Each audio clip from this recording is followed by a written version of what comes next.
Hey, welcome back. Have no fear. 2019 is here, people. We are in 2019. This is season 2 of Thriving Thursday. This is my wife, Lauren. Hi. and this is Stephen. He's really pumped up today. Yeah, because we thriving. It's 2019. It's a new Really year. pumped up. And when you hear what today's topic is, you're going to be on fire too. Today we're going to be talking about overcoming adversity. It doesn't matter how rich or poor you are, everyone has adversity at some point. There we in their go. lives. So, before any further ado, cue the music. Singing, walk with them daily, walk with them daily, walk with them daily, cause you need them daily. Walk with them daily, walk with them daily, walk with them daily, cause you need them daily. Walk with them daily, walk with them daily, walk with them daily, cause you need them daily. Walk with them daily, walk with them daily, walk with them daily, cause you need them daily. Welcome to season 2 of Thriving Thursday.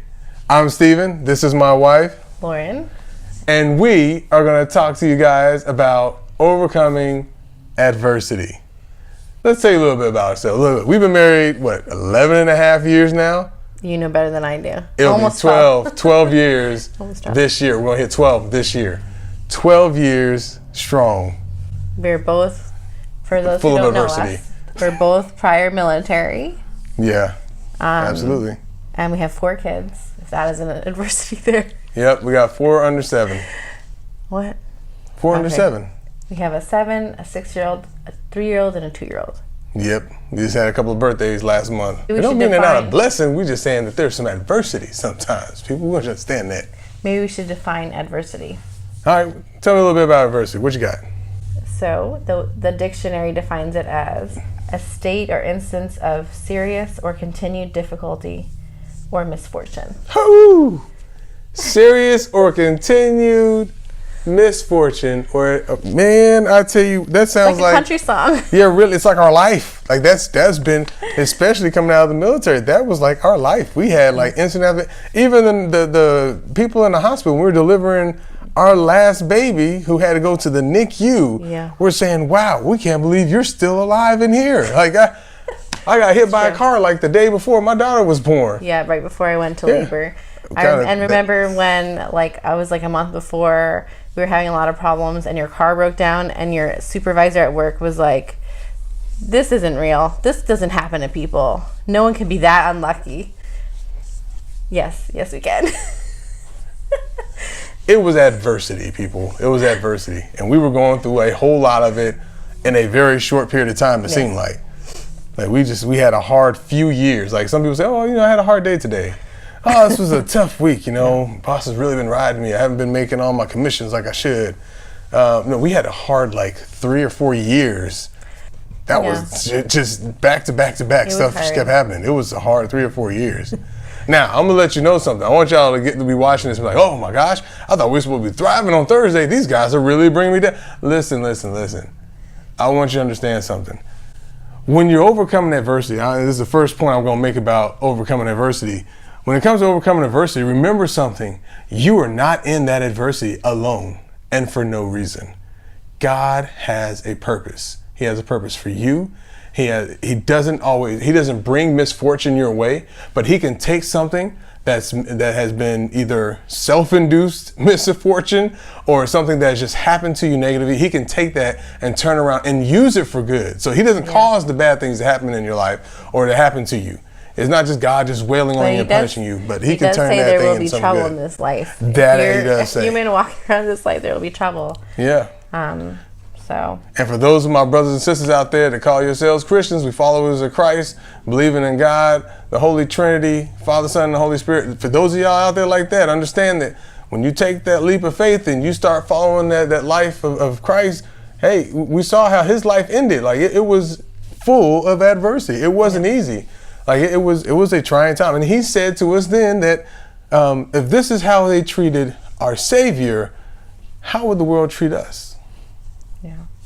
Paraphrasing. That's not quoting directly. Paraphrasing. I was just gonna say, like, when you face the challenges in life, I think overcoming them is what makes them more meaningful. Like, it's hard to see sometimes at the time, but if you can put yourself in a different mind frame of not just like wallowing in, you know, self-pity, or I don't want to always say self-pity, because I mean sometimes there's just hard stuff, like, you know, you find out you have like cancer, an illness or something. I mean, no one would fault you for being down. I mean, that's, you know, but I'm just saying, not staying there in that state, like trying to work through it, whatever it is. And there's, you know, there's certainly reasons I think people get down, like you lose a job, your just health, physical or mental health fail. Like, there's reasons that people are down. I'm not saying that that they shouldn't feel a certain way. I'm just saying that trying to, I think, look at their circumstances in a light of making it meaningful. Like, if I'm going to have to struggle and be on the struggle bus, at least let it be for a purpose and something good come out of it. Absolutely. So. And hey, overcoming adversity is how we started making these videos. That's one of the things that kind of drove us to do this. What put it, you know, reason why I felt like it was put on my heart to start making videos like this, to help those out there that are also going through the struggle, that are also facing adversity. And so the idea is to show you, hey, here's some areas where, you know, we've made leaps and bounds and overcome the adversity. And then going through it. Yeah, I was going to say, there's still some areas we're still struggling. Like, the struggle is real. We are still struggling in some areas. And it's not that we don't want to come out of the struggle. It's just, it's not our time yet. Like, we are doing the best we can to get out of some of the tough situations, to deal with some medical issues and things like that. We're doing the best we can, but things take time. Healing takes time. And so, you know, with that being said, you know, I know you had a point that you were going to bring up. Well, I was just saying, like, I think out of adversity comes opportunity. So not only like I was saying before about trying to make it like meaningful, like using that to help yourself. And I think one way to do that is when you're going through something, or if you've been through something, you could easily relate to other people that sometimes they're going through the same thing with you, and you have some kind of camaraderie. Like when we were both in the military, for instance. Like when you're in boot camp or, you know, basic training, and you are struggling, and you're going through all this hard physical stuff, mental stuff, but you have people there with you to come alongside you and push you and help you. Like when we do the obstacle courses, I just remember that for some reason, pulling you off the wall or pushing you off the wall. They're helping you. Get me fired up. Your whole team is helping you. So fun. Well, get me singing them cadence, boy. Get me fired up on a Thursday. So one, I think you need a good team around you. Absolutely. Whatever that team is. And I think a lot of times during adversity, you kind of, now I know it's not someone's job to like fix everything for you, but you kind of see in times when you're going through stuff, people kind of fall back sometimes. You need a good group of people that can pray with you, stay with you. I mean, sometimes just sit and cry with you, get you out of the house sometimes, do whatever. You need those people.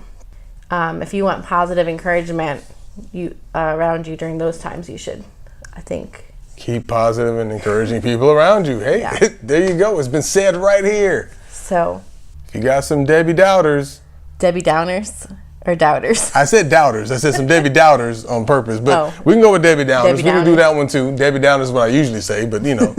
What is something that sticks out to you about perhaps an adversity or something like that you can share shortly? One of the positive things using it for character building, because when when I'm going through something hard, I think it forces you to take a look at yourself and try to evaluate some things. It can, I know I've grown in patience, even though I know I have a long ways to go, but being more patient. What's the other thing I want to say? Having self-control sometimes, because like if the adversity is like a confrontation, you know, being able to have self-control. Another thing I can think about adversity that we overcame, just being a biracial couple. Yeah. So if I want to use that for example, that was we had a really rough start. I used to say that we were the military Romeo and Juliet, but Steven doesn't like that because they both die at the end. So exactly. In Romeo and Juliet, their families don't want them together. So, but that's not really our families. But it was just our work environment, and we were coming up against some racism bigotry, prejudices. But I think, like, although it was hard and I would never ever ask anyone to go through that stuff, I think it was the first time in a relationship, like a serious relationship, that I had to think, okay, is this worth it? Like, you know what I mean? Is it worth fighting? Is it worth, if this is the backlash that we get, is this what we're going to be up against like all the time? Is this, are we strong enough for this? Are we able to do this? Do you want to do this? And I think those kind of questions came up. And I remember actually a dear chaplain of mine asking me some of these questions. He said, you know, you're going to have to, if you guys get married and stuff, you're going to have to do that. If you have kids, you got to, you know, think about those things. You have to, it can be done, but you're going to have to work. There's going to be a little bit extra, like a little bit extra layer of work, family problems or child rearing problems. So I think, and I mean, there's still some days or some instances where I feel like we're still having to overcome that, but there was a lot, like at the very beginning of our relationship, that was definitely testing. The people that didn't like the fact that my wife and I were that we were dating and things like that, what they did is they actually took that promotion and hung it in front of me like a little carrot to kind of entice me to change my choice in a partner. You know, so it's like, oh, well, you know, maybe you shouldn't be dating her. You know, well, you know, I know you really want to get promoted, you know, but it'd be, you know, it'd be beneficial for you if, you know, it just looks bad because you're a chaplain assistant and you guys work together. And so, you know, if you guys ever break up, then it's going to be really weird. And we don't think that should be a good, you know, work environment. And I'm like, okay, well, we're coworkers, first of all. I am not her supervisor. We're not doing anything illegal or immoral or unethical. So with that being said, I'm allowed to date. Special, you know, at the time it was Specialist Whiteman. Finally, we had to get you promoted. It was Specialist Whiteman. I'm allowed to date her, so I don't see any problem. And they're like, well, you know, you want to get promoted. I'm like, well, I mean, promotion's going to come. Promotions come from God. So those of you watching that forgot that or just need that little extra nudge, remember, promotions come from God. Okay, so people may seem like they're in control, but promotions come from God. He can change any man or woman's heart. Or he can just bypass them. I mean, absolutely. Honestly, yeah. I just remember there was a lot of stuff that went into that, and it was just a lot of growth during that time. Yeah. And also helped me to think things differently, and I had to learn how to approach the people in position of power, doing this differently, because it was a time where at that time there was a lot of people trying to. We're just looking for one wrong thing you do, and we're going to get you. We're coming for you. I mean, exactly what they were doing. I had my friend that was a paralegal that was in the JAG office, like, hey, Lauren. He would call me up all the time. Hey, Lauren. Or he would say, do you know so-and-so is calling? They're trying to get you in trouble. They're doing this now. They're doing that. They're trying every angle to try to get you in trouble on anything. So you really have to, be careful because, you're late to one formation. You do anything, they're really trying to get you. Some Article 15s, all this stuff, which is something that you taught me was know the regulations, right? Yeah, absolutely. So this is applicable to even in the civilian world, to know your rights kind of thing. Know your rights, know the rules that govern your your job. Your office is going to have policies and procedures. They have to. For equal opportunity stuff. So, and I didn't know a lot of that stuff, and a lot of that stuff was being done wrong, and I just didn't know any better because I just thought, oh, this person this is the person in authority, or they've been doing this for how many years. And then I realized, nope, not everyone is for you, and not everyone is also against you, but you just have to realize that you have to be your best advocate, I think. Yeah, you have to learn to advocate for yourself. And that was really hard for me, I think. But I really think you learn who is there for you during those times, What else? Now, did you have a verse that can kind of help tie this? For those out there that are looking at how we can tie this in a biblical situation, you got a verse you can share with us? He just says, consider it all joy when you face trials of all kinds, because testing your faith produces perseverance.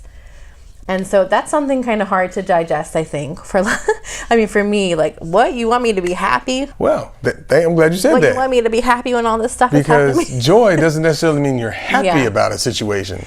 I think it's joy is like the hope, the joy of like what's gonna happen because of this. Yes, it's not Like, saying I am so happy. I'm not happy that I lost my job. Yeah, that I got fired from my job for no reason.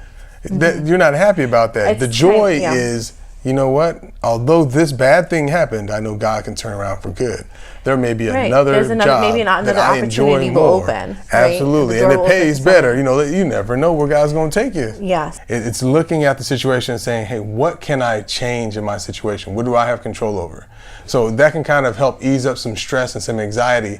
Is to look at the situation and it's okay, you know what? There's a lot going on. You've had your chance to grieve, or you had your chance to kind of soak in a little bit, and you're like, okay, you know what? It's time to figure this thing out. I can't just spend the rest of my life staying in this situation. It's not going to work. So what do I have control over? And now I'm stepping back. I'm looking at the situation in as big of a picture as I can and saying, okay, what is there I can change? What do I have control over? And in most situations, you'll find the thing you have control over is you. Yeah. You can't change other people's opinions about you. You can try, but You can try to teach them. You can try to lead a horse to water, but you can't make them drink. Exactly. So you can't really change them. No. They have to be willing to change on their own. But you can change yourself. Yeah. So what I would say in that situation. How you react. There we go. Change how you react. Some folks are just trying to get a reaction out of you. But when you're dealing with adversity, it's not always a person. Sometimes it's an organization. Sometimes it's a situation. Oh man, that's a lot of Asians happening right now. Circumstantiation. Okay, we're making up words now. Throw a little comedy in there, I guess. But yeah, it's one of those things where I'm looking at, okay, what can I change the situation? What is in my center of influence? What in the situation can I influence? If I identify those things, and then those things are what things you go after. Okay, what in this situation can I not influence? What do I not have control over? And there's usually people, but then there may be other things that you don't have control over. If you submit paperwork for a particular process, okay, you know what? It has to go through the process. Once I've done everything I can to provide everything they've asked for, it's out of my hands. I no longer have control over where it goes. I do have control over following up to make sure that it's continuing through the process as it should, but I don't have control over the process. Right. So what is one takeaway that you would like to give for adversity? You said the one. Yeah, so of course I just talked about one, the last one I just talked about where finding out what you have control over, what you don't have control over, identify those, and then change the things you can control, and the things that you can't control, give them to God. I mean, I'm going to pray about both, whether I can control it or not control it. But the ones I just absolutely don't have control over, I can only give it to God, and just have faith that God knows what's best for me and us and our family, and He is going to guide, however He chooses. He's going to guide us through whatever storm or adversity that we're going through. I'm just remembering one thing, like in the Army, they used to say when you're on runs and you're running up a hill and they're like, lean into it. That's kind of what you should, I think, do in adversity, like lean into it. It makes it a little bit easier when you're like, instead of like this, you're going, trying to get through it. You're pushing through it instead of like, I don't know, or falling back. I like that. And then the other thing I mentioned earlier, remember that you're not alone in your situation. Yes. If you have a good network, if you don't have one, you got to start a network. But if you have not one, just a network. I think it needs to be a friendship and people to keep you accountable. Well, that's what I mean by a good network. Okay, when you say network, I think of just people you know casually. Okay, I'm talking about that is a network. Okay, when you're a close network of individuals you can trust. That can keep you accountable, that can help encourage you and push you when you need that. And call you out when you just kind of blowing smoke. That's just accountability. You need sometimes you need somebody to just call you. Hey, look. Accountability. I know you broke your ankle, but that was like 3 years ago. Your ankle's healed now. Get up. You need to start walking, guy. Like really. And I think it's also important to acknowledge that like sometimes these things do knock us up, but like I just think just get up again, like get up one more time. Every time, just get up one more time. Oh man, that makes me think about that song. For a saint is just a sinner who fell down, but then he got up. Yeah. Okay. See? There you have it. We hope you're thriving on this Thursday, and Yes. we'll see you next week. See you next week. Season 2, episode 2. 2 and 2, baby. Oh. Let's do it. Subscribe. Don't forget to hit the like Here? and the share. The like and the share. See how I always point? I do this sometimes just to mess with your head, see if y'all paying attention. You can't actually click the little purple and blue like and share. It's the one underneath with the thumbs up. Yeah, that's the one. You got it. All right now. Hey, we'll see y'all next week. Thriving Thursday. Music, take us out. Walk with them daily. Walk with them daily. Cause you need them daily. Walk with them daily. Walk with them daily. Walk with them daily. Cause you need them daily. Walk with them daily. Walk with them daily. Walk with them daily. Cause you need them daily. I'm voting.